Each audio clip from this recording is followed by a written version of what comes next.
So this is a discussion on the recently released report of the Reserve Bank of India Committee on comprehensive financial services for small businesses and low income households. It was set up by the new governor in the first week of September, and we were given a period of about 3 months in which to develop the entire set of ideas. As a first step, the committee was asked, as a part of its terms of reference, to lay down a clearly articulated vision for financial inclusion, which we have done, and we have added to that a specific time frame within which to get it done. There has been some concern that is this time frame too aggressive? Should we have allowed more time for some things? In our view, there is a sense of logic as to why these particular timings make sense. But more importantly, the sense we have is that there's already a lot of underlying momentum in the system around direct benefits transfer, around Aadhaar issuance, around mobile penetration. We have now 1 billion mobile phone connections. Our thought was that if the underlying strategy, and you will see that's what it is, leverages these underlying developments, these targets are actually not that ambitious relative to what we might want to do otherwise. What is the underlying problem? And the report documents in some detail. India has a relatively small banking system relative to her needs. We first of all have relative to our population a modest GDP, and then relative to that modest GDP we have a small banking system. In a larger banking system, one would have imagined there is no need for financial inclusion goals. A competitive process, just like it has happened in FMCG companies, would have forced businesses and banks to go and explore rural markets. And clearly at some point we expect something like that will happen to India as well. Right? What do we do about that? There are only two choices, in a manner of speaking, somewhat at least superficially. One is get the current banks to grow much faster so that they double, triple in size. We know that's a high risk strategy. India has tried it, other countries have tried it. That tends to be a recipe for disaster. Or the second direction to go is to say, let's create many more new banks. Now, there's no doubt that the country needs more banks, and there is an underlying process already underway that is going to give new bank licenses. But again, one has to do that with a great deal of care, a great deal of attention. It cannot be done at a breakneck speed. So the view the committee took was that it's much better to try and strengthen what is going on today. Because remember, banks that are working today in the area of financial inclusion are also struggling to figure out how to manage costs, how to manage risk, how to manage effectiveness. So even if you gave many more new licenses, they will have to figure that out anyway. So our thought was, let's focus our attention on the existing structures and see how we can strengthen those and benefit from, as I said earlier, the number of processes that are going on, so that not only do we achieve some near-term goals, but also set the agenda for a longer-term transformation. In order to get to that goal, we have made several recommendations, but I would say, broadly speaking, in 5 areas. One, we have said that leverage the Aadhaar process. The Aadhaar process collects KYC information, know your customer information, identity information, address information with document verification in a manner that's exactly equal to what a bank currently does. It costs a bank anywhere between 200 to 300 rupees to do this work. What we are saying is KYC is already being done by the Aadhaar machinery. Already 54 crore individuals have received the Aadhaar number, and from our discussions, they seem to be well set to complete this task by December 2015. So our first thought was, why don't we leverage the data collection process that is going on to ensure that everybody that gets an Aadhaar number also actually ends up getting a bank account with a willing bank. And we were fortunate that at least 3 banks, maybe there are many more, State Bank of India, Axis Bank and Bank of Baroda, said this is something that makes sense to them, as long as they are permitted that once the account becomes active, they are permitted to charge for all transactions, including for balance inquiry. The second, the country has already made very good progress on the use of agents. There are broadly 2 types of institutions that have come up. One are known as PPIs, which are prepaid instrument issuers. These are companies like Airtel Money, Vodafone M-Pesa, Oxygen, for example. And these are companies that have been offering electronic wallets to individuals that they can use in multiple places, but they've been given a very truncated set of permissions. We are arguing that why don't we benefit from the fact that there are 27 such institutions already in the market, allow them to complete their proposition, allow them full cash out, allow them the ability to pay interest on the deposits that they hold, and this group we are calling payment banks. And we think that a little bit more prudential measures are needed to make sure that they are as secure as we would like them to be, and our recommendation is that they be allowed to become payment banks with about a 50 crore entry capital and a requirement to invest 100% of what they raise with Reserve Bank of India or with the Government of India securities.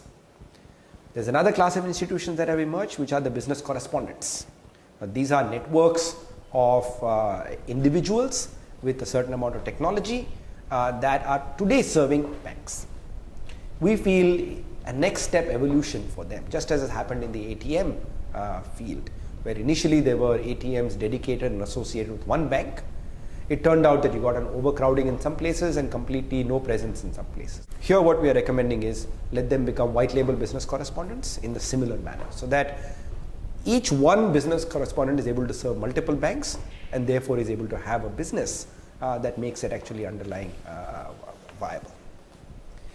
The second set of ideas we have are around credit, in which what we are arguing is that just as you have business correspondents and PPIs on the payment side, we have a vast network of non-bank finance companies that are there. You also have cooperative banks, regional rural banks. Of course, there are these large national banks like ICICI Bank, State Bank of India that are there. We make several recommendations on how to strengthen these existing institutions, including NBFCs, and we make one specific recommendation that those NBFCs that are already engaged in priority sector activities, such as tractor finance companies, such as microfinance institutions, such as small business lenders, they be permitted to become what we are calling wholesale banks. If they are serving customers, they become wholesale consumer banks. If they are playing more specialized roles in the priority sector space, they become wholesale investment banks. But again, the notion is that they get a truncated license, they don't have retail deposit capability, so that we don't have a concern that small people's deposit is at risk.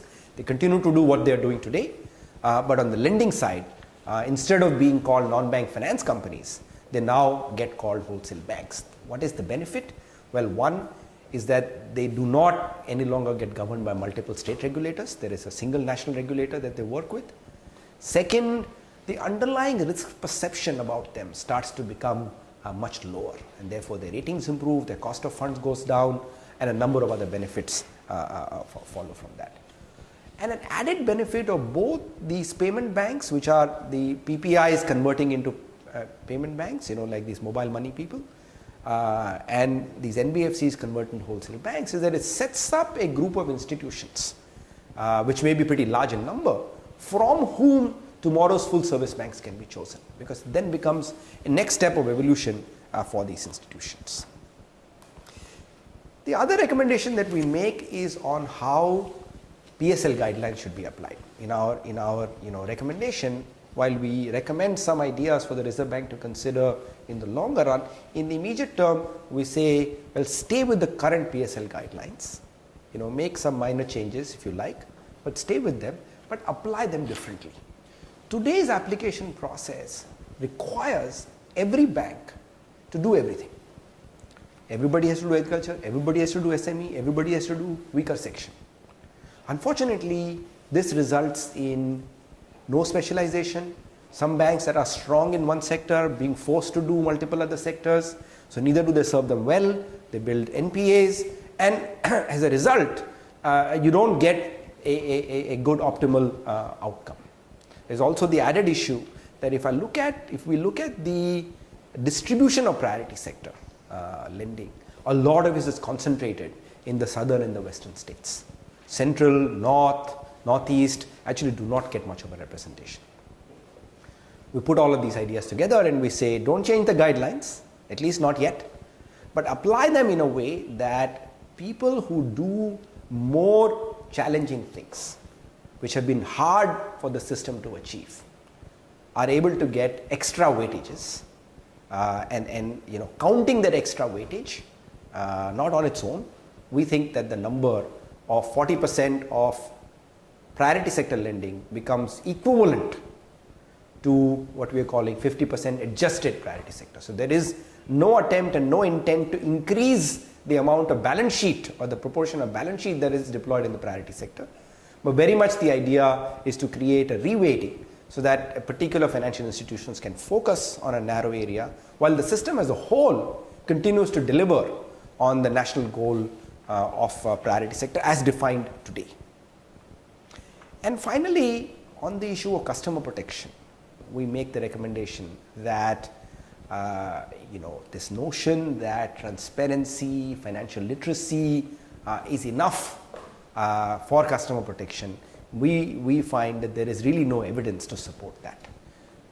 Our own view is that very educated customers who may have done finance themselves are unable to, for example, correctly incorporate inflation considerations in their insurance and retirement planning, unable to decide is floating rate home loan a good product for them or a fixed rate home loan a good product for them. Our view is that a lot of this responsibility actually has to shift to providers so that when they serve customers, they spend some time understanding what the customer needs and then decide which products to sell. Now here the goal is not that you hold the provider accountable for outcomes. That is very hard to predict. A stock market can go up, stock market can go down. The opportunity, the requirement will be on at the time of initiating the sale. Did you spend enough time understanding what the customer would benefit from and then offer it? And this is again not a new idea. For corporates today, when they buy derivatives, for example, this is exactly the requirement imposed on banks. What we are arguing is if corporates are deserving of this kind of protection, certainly the retail individual, the vulnerable borrower is even more deserving of it. Our sense is that this is also the way the world is going. A number of countries, Australia is an example that we give in the report, for example, have already moved in this direction. So again, this is not some unusual new idea that we are leaving on the table. We have a number of recommendations in the report. I don't want to spend time going through all of them just now. But overall, I would say to you that the thought very much is that we want to encourage specialization. We want to encourage people to partner with specialists rather than requiring the creation of large generalist institutions that are required from soup to nuts deliver on the entire set of issues. It's also our belief that almost all, maybe there are a few that need more long-term thinking, almost all of our recommendations are constructed and imagined within the current regulatory framework and therefore require a very few set of modifications to make them happen on the ground. We remain optimistic that these goals will be achieved broadly, if not precisely, in the timeframes that we have specified. Thank you.